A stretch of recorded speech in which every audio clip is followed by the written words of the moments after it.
Good afternoon, Yusek. Last night, nag-issue po kayo ng statement denying yung accusations ni Senator Amy Marcos against the President and the First Family. Aside from issuing statements of denial, how does the First Family intend to respond, or does the First Family intend to hold the Senator accountable for her statements? Let's just wait and see. As of now, we do not have any plan of making any legal action against her. So let's just wait.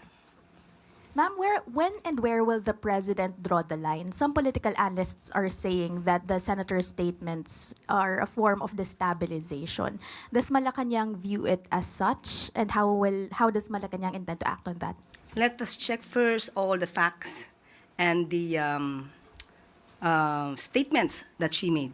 Then it's up to the OJ, maybe Ombudsman, if they will make any initiative to investigate this matter. Ma'am, nasagot niyo naman po yung issue na yung regarding sa legal na hakbang ng posibleng legal na hakbang na gagawin ng first couple laban kay Senator Amy Marcos.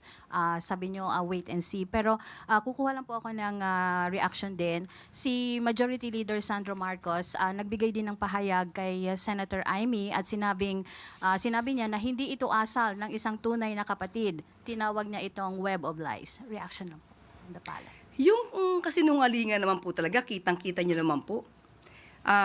This is the same playbook ng kanyang mga kaalyado. Unang araw pa lang yata sa Maisog Rally, ito na po ang iniingay. Pero after a while, nagsalita ang dating Pangulong Duterte na walang katotohanan ng kanyang binibintang patungkol sa paggamit ng droga laban kay Pangulong Marcos Jr. So paiba-iba ng kwento, pero isa lang ang adhikain, tanggalin ng Pangulo sa pwesto. Good afternoon, Yusek. Sa tingin po, regarding po rin po sa allegations ni Senator Amy, sa tingin po ng Malacanang ay gaano kalaki yung epekto ng mga aligasyong ito sa kredibilidad at imahe ng administrasyon po sa international community?